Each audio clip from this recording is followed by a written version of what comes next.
बेहतर हिंदुस्तान भी, जान भी, जहान भी कल पेश हुए मोदी सरकार के बजट को इस लाइन से समझा जा सकता है। कोरोना के संकट के काल में वित्त मंत्री ने लोगों की सेहत के साथ साथ उनके विकास का पूरा ध्यान रखा है। कोशिश की गई है कि हर सेक्टर को कुछ ना कुछ मदद दी जाए ताकि अर्थव्यवस्था का पहिया पहले जैसी रफ्तार पकड़ सके।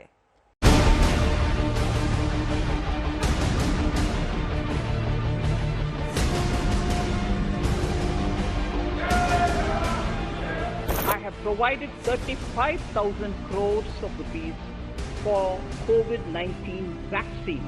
जान भी जहान भी। यह बजट उन सेक्टर्स पर विशेष रूप से केंद्रित है जिनसे वेल्थ और वेलनेस दोनों ही तेज गति से बढ़ेंगे, जान भी जहान भी।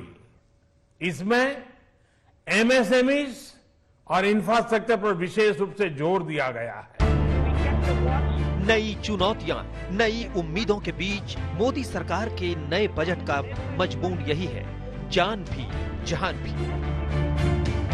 जान यानी कोरोना संकट के बीच लोगों की जिंदगियां बचाना और उन्हें बेहतर से बेहतर स्वास्थ्य सेवाएं देना, और जहान यानी महामारी के दौर की मुश्किलों से निकालकर आम आदमी की जिंदगी को बेहतर से बेहतर बनाना।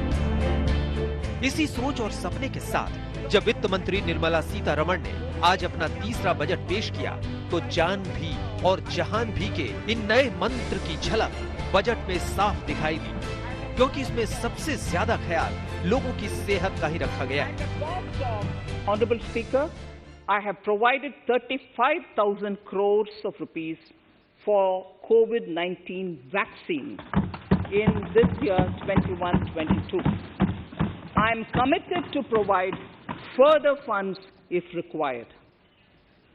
So the budget outlay for health and well-being is 2,23,846 crores in this BE 21-22 as against the BE of only 94,452 crores, and it marks an increase of 137%.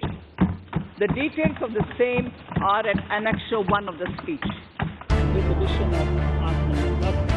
स्वास्थ्य क्षेत्र के बजट में सिर्फ भारी इजाफा ही नहीं किया गया है, बल्कि जन जन के कल्याण के लिए इसे आत्मनिर्भर भारत अभियान से जोड़कर एक नई स्कीम भी शुरू की गई है।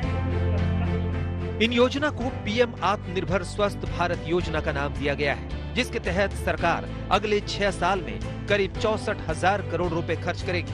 इन नई योजना का मकसद देश के हर इलाके तक जरूरी स्वास्थ्य सेवाओं को बढ़ाना है। इसके साथ 75,000 ग्रामीण हेल्थ सेंटर खोले जाने की भी तैयारी है। लोगों का स्वास्थ्य स्वच्छता से भी सीधे तौर पर जुड़ा है। ऐसे में मोदी सरकार के बजट में स्वस्थ भारत के जरिए स्वस्थ भारत का खाका तैयार किया गया है। Swachh Bharat and Swasth Bharat. For further Swachhata of urban India, we intend to focus on complete fecal sludge management and wastewater treatment, source segregation of garbage, reduction in single-use plastic, reduction in air pollution by effectively managing waste from construction and demolition activities, and bioremediation of all legacy dump sites.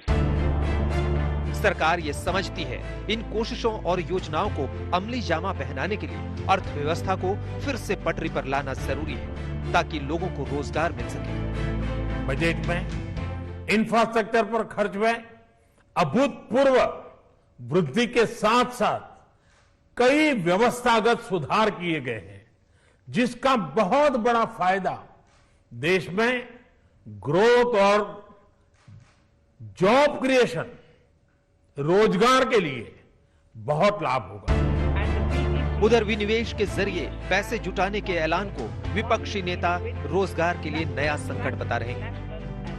जितने भी public sectors है disinvest करना, यानी जो assured employment है उसको भी निकालने की उन्होंने कोशिश कर रही है।